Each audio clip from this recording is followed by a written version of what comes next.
আজকে আজকে আমরা খুবই আনন্দিত, কারণ আমাদের এই পূর্ব শাখা মেঘনা নদীর বাত্তিরখাল মেঘনা নদীর আমাদের এই বাত্তিরখাল আরদের ফারুকবাজির মায়ের দোয়া যে নৌকাটি হারিয়ে গেছে,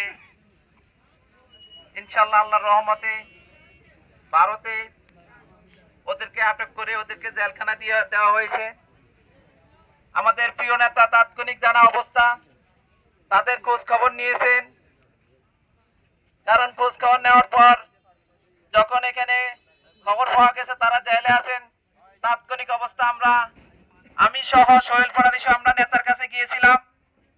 যার প্রিয় নেতাকে পররাষ্ট্র মন্ত্রণালয়ের নাম্বার দেওয়া হয়েছে, উনি ওই মন্ত্রণালয়ে যোগাযোগ করেছেন। আমাদের প্রিয় নেতা যোগাযোগ করে যা হোক এখানে সোহেল পাড়ারি ছিল, তখন নেতা বলছে ঠিক আছে এটা আমি যোগাযোগ করে আমি একটা ব্যবস্থা নিচ্ছি।